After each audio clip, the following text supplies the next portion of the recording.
بسم اللہ الرحمن الرحیم۔ چینل میں آنے والے سب ناظرین کو خوش آمدید۔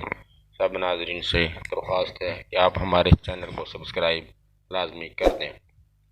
یوں تو رسول پاک صلی اللہ علیہ وآلہ وسلم کے بے شمار دشمن تھے، لیکن ان میں ایک کعب بن اشرف بھی تھا۔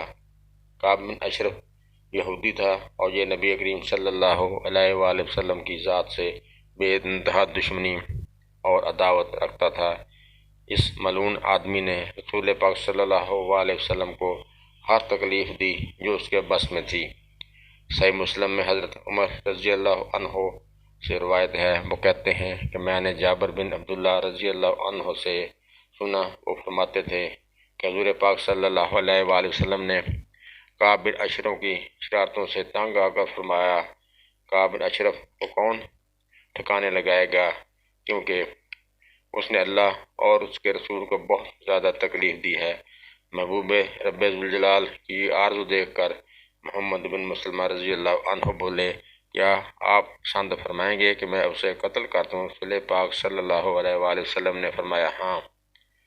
محمد بن مسلمہ رضی اللہ عنہ بولے، اجازت ہو تو میں آپ کے بارے میں کچھ کہہ سکوں؟ حضور صلی اللہ علیہ وآلہ وسلم نے فرمایا، تمہیں اجازت ہے۔ دربار نبوی صلی اللہ علیہ وآلہ وسلم سے اجازت لے کر محمد بن مسلمہ رضی اللہ عنہ سیدھے کعب بن اشرف کے پاس پہنچے اور انتہائی رازداری سے بولے کہ اس آدمی یعنی رسول پاک صلی اللہ علیہ وآلہ وسلم نے مختلف ہیلے بہانوں سے ہمارا سارا مال ہتھیا لیا ہے اور ہمیں تنگ کر رکھا ہے۔ کعب بن اشرف سن کر بولا، واللہ تم ابھی مزید پریشانیوں کا منہ دیکھنے کے لیے تیار رہو۔ محمد بن مسلمہ رضی اللہ عنہ نے کہا، ہم نے اس کی اتباع کر لی ہے، لیکن اب اس سے فوراً الگ ہو جانا اچھا نہیں لگتا۔ البتہ ہم اس انتظار میں ہیں کہ اب یہ ہمارے ساتھ کیا رویہ اختیار کرتا ہے۔ دوران گفتگو حضرت محمد بن مسلمہ رضی اللہ عنہ کہنے لگے کہ مجھے کچھ قرض کی ضرورت ہے، اگر ہو تو دے دیجیے۔ کعب بن اشرف نے پوچھا، قرض کے بدلے کیا چیز گروی رکھو گے؟ محمد بن مسلمہ رضی اللہ عنہ نے بولا، جو چاہو۔ کعب بن اشرف بولا، اپنی عورتوں کو میرے پاس گروی رکھ دو۔ محمد بن مسلمہ رضی اللہ عنہ بولے، تم پورے عرب سے حسین و جمیل ہو، ہماری عورتوں اور آپ میں کیا نسبت؟ کعب بن اشرف، اچھا تو پھر اپنی اولاد کو رہن رکھ دو۔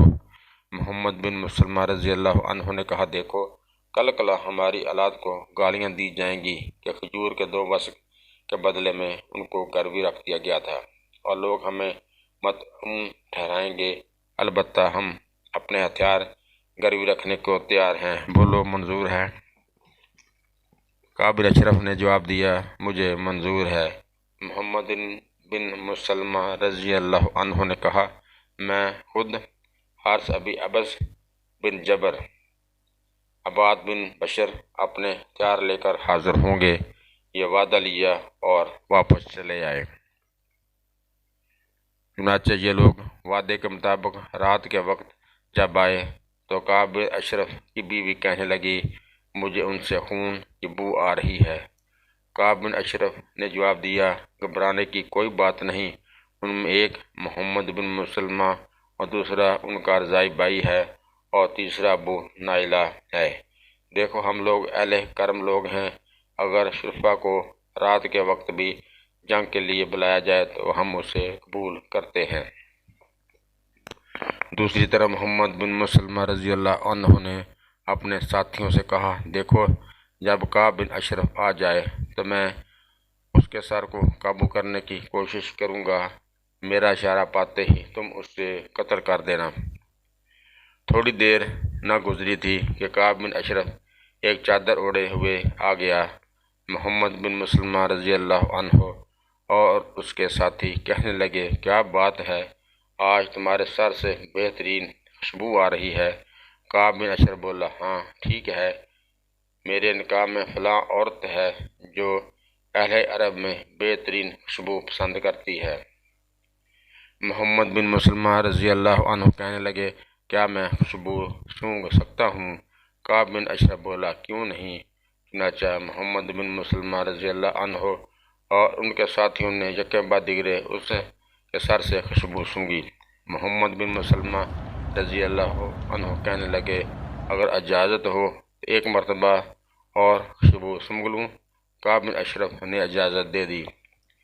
محمد بن مسلمہ رضی اللہ عنہ نے اٹھ کر کعب بن اشرف کا سر مضبوطی سے قابو میں کر لیا اور اپنے ساتھیوں سے اشارہ کرتے ہوئے کہا اس کا کام تمام کر دو، تو ساتھیوں نے فوراً اسے ٹھنڈا کر دیا۔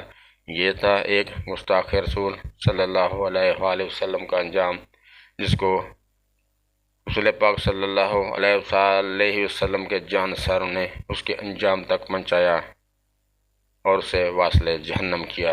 دوستو، اگر آج کی ہماری ویڈیو آپ کو پسند آئے تو ہمارے چینل کو سبسکرائب لازمی کر دیں، لائک کریں، شیئر کریں۔